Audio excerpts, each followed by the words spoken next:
नमस्कार, मैं अंजलि विश्वास। स्वागत है आपका हमारे चैनल में। भारतीय किसान यूनियन कार्यकर्ताओं और पदाधिकारियों ने जिला मुख्यालय पर विरोध प्रदर्शन करके बेंगलुरु में कार्यक्रम में राष्ट्रीय प्रवक्ता राकेश टिकैत के चेहरे पर स्याही फेंकने की निंदा की। साथ ही टिकैत को Z+ सुरक्षा मुहैया कराने की भी मांग की। इस बाबत प्रधानमंत्री नरेंद्र मोदी को संबोधित एक ज्ञापन सिटी मजिस्ट्रेट गंभीर सिंह को सौंपा गया, जिसमें यह कहा गया कि घटना के वक्त वहां पुलिसकर्मी मौजूद थे, जिससे पता चलता है कि भाजपा कार्यकर्ताओं ने इस कृत्य को अंजाम दिया है। BKU जिलाध्यक्ष जितेंद्र सिंह ने कहा कि इसकी उच्च स्तरीय जांच होनी चाहिए ताकि सब कुछ स्पष्ट हो जाए कि उन्हें भारतीय किसान यूनियन BKU प्रवक्ता पर स्याही फेंकने के लिए किसने उकसाया और दोषी व्यक्तियों को कानून की कड़ी धाराओं के तहत दंडित किया जाना चाहिए ताकि इस तरह की घटनाएं भविष्य में ना हो सके। उन्होंने चेतावनी दी कि अगर सरकार ने उपद्रवियों के खिलाफ कोई कार्रवाई नहीं की तो BKU पूरे देश में विरोध प्रदर्शन करेगा। इस बीच सिटी मजिस्ट्रेट सिंह ने कहा कि ज्ञापन प्रधानमंत्री कार्यालय को भेजा जाएगा। बेंगलुरु स्थित गांधी भवन में किसान संगठनों की ओर से आयोजित एक कार्यक्रम के दौरान सोमवार को शरारती तत्वों ने किसान नेता राकेश टिकैत पर काली स्याही फेंकी थी। पुलिस ने इस मामले में 3 लोगों को गिरफ्तार किया था। इस घटना पर प्रतिक्रिया देते हुए टिकैत ने भी कहा कि उन पर हमला राज्य सरकार की मिलीभगत से हुआ है। टिकैत ने मीडिया से कहा कि इसके लिए स्थानीय पुलिस जिम्मेदार है और ये सरकार की मिलीभगत से किया गया है। भारतीय किसान यूनियन के नेता राकेश टिकैत ने 2 दिन पहले कर्नाटक की राजधानी बेंगलुरु गए थे। यहां पर प्रेस कॉन्फ्रेंस के दौरान उन पर हमला कर दिया गया। राकेश टिकैत का कहना है कि हमलावरों के इरादे जानलेवा थे। उनका टारगेट मैं था, मुझे मारने आए थे। राम राम सत्य होते वाला था। फिर वो बहुत तेजी से आए और माइक उठाकर हम पर हमला कर दिया। अगर एक्टिव नहीं होते तो मार डालते, हालांकि हाथ लगा देने से बच गए। उन्होंने बताया कि हमलावरों ने मारने के इरादे से आए थे, इसीलिए उनके हाथ में केमिकल और पेंट था। उनको हमारे चेहरे पर फेंका गया। आपको चेहरे से उतारने में 2.5 घंटे से ज़्यादा का समय लगा तथा 1 लीटर पेट्रोल और थीनर के से उसको उतारा जा सका। तथा कहा कि राज्य के मुख्यमंत्री के साथ उनकी तस्वीरें थी, वो PM का भी नाम ले रहे थे। उन्होंने कहा कि हमलावर कन्नड़ बोलते थे और हम लोग हिंदी बोलते थे। ना वो हमारी भाषा जानते, ना हम उनकी भाषा जानते।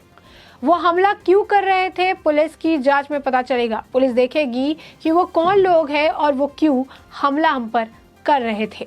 राकेश टिकैत ने कहा कि संगठन में मतभेद होना सामान्य बात है, ये तो होता रहता है। जिसको रहना है वो रहेगा, जिसको नहीं रहना है वो नहीं रहेगा। हमारा आंदोलन चलता रहेगा, हम पीछे नहीं हटेंगे। उन्होंने कहा कि पूरे देश में खाप और किसान आंदोलन चल रहा है, हर जगह जाएंगे, जरूरत पड़ी तो विदेश भी जाएंगे। यही नहीं, राकेश टिकैत ने आगे कहा कि उनको किसी से परहेज नहीं, वो मुद्दों से आधार पर सबसे बात करना चाहते हैं। यूपी के मुख्यमंत्री को कुछ मांगे भेजी है और उनसे एक आग्रह किया है कि वो उसे पूरा कर दे। घटना के बाद राकेश टिकैत ने ट्विटर पर लिखा, ये काली स्याही और जानलेवा हमला इस देश के किसान, मजदूर, दलित, शोषित, पिछड़े, शूद्र, आदिवासी की आवाज को नहीं दबा सकता। ये लड़ाई अंतिम सांस तक जारी रहेगी। हालांकि पिछले साल 3 कृषि कानून को लेकर चले किसान आंदोलन के बाद राकेश टिकैत देश भर में इसके प्रति किसानों को जागरूक कर रहे हैं। बता दें कि बेंगलुरु में राकेश टिकैत पे हुए हमले के विरोध में देवरिया कलेक्ट्रेट पर भी भारतीय किसान यूनियन ने प्रदर्शन किया। CM को संबोधित ज्ञापन में DM को सौंपा और साथ ही राकेश टिकैत को उच्च स्तरीय सुरक्षा देने की भी मांग की। यूनियन के पदाधिकारियों ने कहा कि हमले के समय पुलिस हाथ पर हाथ रखे बैठी थी। कार्यक्रम के दौरान सुरक्षा की स्थिति बेहद खराब थी। सत्ताधारी पार्टी के कार्यकर्ता सत्ता के बल पर गुंडाई कर रहे थे। भारतीय किसान यूनियन के नेताओं ने घटना की उच्च स्तरीय जांच और दोषियों को सजा दिलाने की मांग की। किसान यूनियन पूरे राज्य में आंदोलन करेगी। कहा कि अगर दोषियों को पकड़ा नहीं गया तो उनके विरुद्ध कार्रवाई नहीं हुई तो किसान यूनियन पूरे राज्य में आंदोलन करेगी। इस दौरान मंडल उपाध्यक्ष विनय सिंह, जिलाध्यक्ष रायवेंद्र शाही, तूफानी यादव, चंद्रदेव सिंह, मुन्ना सिंह, महेश, हशीद मोहम्मद, सदानंद यादव, राजक मोहम्मद, अभिषेक राय, सुरेंद्र सिंह चौहान, गोविंद गुप्ता, धनंजय सिंह और शेषनाथ सिंह आदि मौके पर मौजूद रहे। उधर आपको बता दें कि भाटपारा रानी में भी बीपीओ के उप जिला अधिकारी अरुण कुमार वर्मा को ज्ञापन सौंपा गया। तहसील अध्यक्ष और ग्राम प्रधान कृष्णकांत सिंह के नेतृत्व में कार्यकर्ताओं ने कहा कि भारतीय किसान यूनियन के राष्ट्रीय अध्यक्ष राकेश टिकैत पर हमला करना कायराना घटना है। उन्होंने कहा कि दोषियों को गिरफ्तार कर कड़ी कार्रवाई की जाए। हम जो है इस दौरान ब्लॉक अध्यक्ष सखीचंद, गिरिजा देवी, शांति देवी, उर्मिला देवी, लक्ष्मीनाथ, जयप्रकाश और ध्रुव नारायण आदि मौके पर मौजूद रहे। तो आप देख सकते हैं किसानों में जो है, कथित किसानों में काफ़ी ज़्यादा नाराज़गी है। जिस तरीके से राकेश टिकैत पर स्याही फेंकी गई, अब जेड सिक्योरिटी की मांग की जा रही है।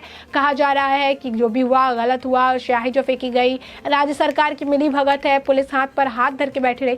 तो ये पहली बार नहीं है जब आंदोलन करने की धमकी दी जा रही है। ये पहली बार नहीं है जब राज्य सरकार को दोषी ठहराया जा रहा है।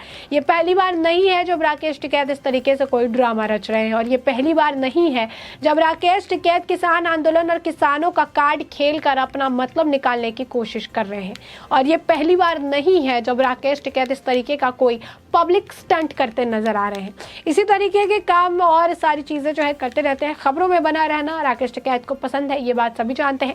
कभी कुछ बयान देकर, कभी कुछ जो है अटपटी बातें कहकर हमेशा सुर्खियों में बने रहते हैं। और जब कुछ नहीं मिलता है तो सरकार को एक बार फिर से किसी भी मुद्दे को उठा के आंदोलन करने की धमकी दे देते हैं। क्योंकि खबरों में बने रहने से उनकी जो एक इमेज है जो बदलती रहती है, मौके पर पॉलिटिशियन, बदल जाने पर किसान, तो ये जो है वो काफ़ी बेहतर तरीके से मेंटेन कर पाते हैं। तीनों कृषि कानून मुद्दा था, तीनों कृषि कानून रद्द कर दिए गए, लेकिन इसके बाद अब अलग अलग मुद्दे लेकर आए हैं। क्योंकि लगातार जो है उन्हें जो है पॉलिटिक्स का एक पार्ट बने रहना है। राजनीति से दूर रहने की बात कहने वाले, किसानों की हक की बात कहने वाले, किसानों के लिए लड़ाई करने की बात कहने वाले ने पूरे किसान आंदोलन को ही पॉलिटिसाइज कर दिया। और ये कोई और नहीं, राकेश टिकैत और नरेश टिकैत थे जिन्होंने इसमें अहम भूमिका निभाई। और अब ये बात हम या फिर मीडिया वाले या फिर जनता नहीं, इनके खुद के लोग जो इनके साथ उस आंदोलन में काम कर चुके हैं और आज इनके साथ रहते हुए फूट हो गई है, आपस में जो है बंटवारा हो चुका है, अलग अलग पार्टियां बन चुकी है इनकी, ये आपसी मतभेद वाले जो लोग हैं, ये अब बताते हैं राकेश टिकैत की सच्चाई। ये खुद कहते हैं कि राकेश टिकैत ने किसान आंदोलन को सबसे ज्यादा बदनाम किया और किसानों की इमेज को सबसे ज्यादा नुकसान किसी के वजह से पहुंचा तो कोई और नहीं, वो राकेश टिकैत थे।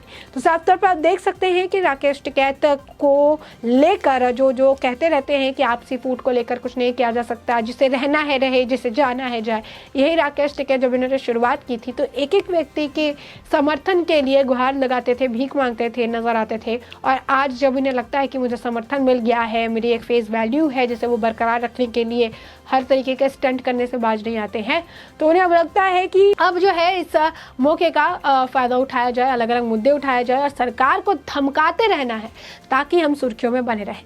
तो साफ तौर पर आप देखिए, अब उनसे लेकर जो भारतीय किसान यूनियन के कार्यकर्ता हैं, काफ़ी रोष है, स्याही फेंकी गई है। अब उसे लेकर जेड सिक्योरिटी की मांग की जा रही है और कहा जा रहा है कि अगर जो वहाँ पर जो लोग थे जिन्होंने इस तरीके का कांड किया, जो उपद्रवी थे, उनके खिलाफ कार्रवाई नहीं की गई तो फिर इनके जो है इन खिलाफ, सरकार के खिलाफ आंदोलन किया जाएगा और बड़ा आंदोलन किया जाएगा। यानी एक बार फिर आंदोलन की धमकी दी जा रही है। तो साफ तौर पर देख सकते हैं, यही नहीं, राकेश टिकैत की तरफ से आपको बताएं कि पहले तो पैसे को लेकर कोई बात नहीं होती थी, पूरा किसान आंदोलन जो है किसानों के हक की बात होती थी, लेकिन फिर पैसों की भी बात आ गई। फिर उनके तरफ से ये भी कहा जाने लगा कि एसकेएम जो है उनके पास हमारे पैसे पड़े हुए हैं। यानी एक जो है वो संयुक्त किसान मोर्चा है और एक संयुक्त समाज मोर्चा है। तो इनके तरफ से ये कहा जाए, संयुक्त किसान मोर्चा की तरफ से ये कहा गया कि संयुक्त समाज मोर्चा के पास हमारे पैसे हैं, 6 करोड़ रुपए थे, 3 करोड़ कुछ खर्च कर दिए गए और उसके बाद मतलब 5 करोड़ रुपए के आसपास की जो है कलेक्शन हुई थी, 3 करोड़ 3.5 करोड़ खर्च कर दिए गए, 1.5 करोड़ बाकी है। 1.5 करोड़ जो है संयुक्त समाज मोर्चा हमें नहीं दे रहा है, अगर वो देगा तो उसे लेकर हम आगे जो है मुआवजे की कार्रवाई करेंगे। लखीमपुर वाले जो है उन्हें मुआवजा देंगे और जो किसान की मृत्यु हुई उन्हें मुआवजा देंगे। यानी आज के वक्त में किसानों का मुद्दा जो है वो किसानों का मुद्दा नहीं रह गया है, पॉलिटिकल मुद्दा हो गया है। मुआवजा कहिए, जेल से छुड़वाने की बात कहिए, अलग अलग मुद्दे कहिए, कोई भी मुद्दा होगा। अब आप ये एक बड़ा एग्जाम्पल देखिए, स्याही फेंकने का मुद्दा है। राकेश टिकैत पर शाही फेंकी गई है। राकेश टिकैत इस मामले को लेकर बात कर सकते हैं, समझ सकते हैं, लेकिन शाही फेंकने के मुद्दे पर भी ये कहते हैं कि हम आंदोलन कर देंगे। यानी आंदोलन आज के वक्त में इनके लिए एक धमकी हो चुकी है, सरकार को धमकाने का जरिया बन चुका है। कुछ भी हो तो उसके लिए कहते हैं कि हम देश में आंदोलन कर देंगे। अब ये देखना बहुत ही दिलचस्प होगा कि जिस तरीके से योगी आदित्यनाथ जो है जिस तरीके से असामाजिक तत्वों के खिलाफ कार्रवाई करते हैं, अब राकेश टिकैत के इस रवैये और आंदोलन की धमकी पर क्या कुछ प्रतिक्रिया जो है उनके तरफ से भी देखने के लिए मिलती है, क्योंकि ज्ञापन योगी आदित्यनाथ को भी सौंपा गया है, ज्ञापन उन्हें भी कहा गया है, डिमांड्स भेजे गए हैं और उनकी प्रतिक्रिया की इंतजार की जा रही है कि क्या कुछ प्रतिक्रिया अब योगी आदित्यनाथ इस पर लेते हैं। इसके साथ हम आपको आने वाले वक्त के साथ अपडेटेड रखेंगे। फिलहाल के लिए हमने आपको ये पूरा मामला बड़े विस्तार से बता दिया है और अब इस पूरे मामले पर आपकी भी जो राय हो हमें कमेंट सेक्शन में कमेंट करके जरूर साझा करें।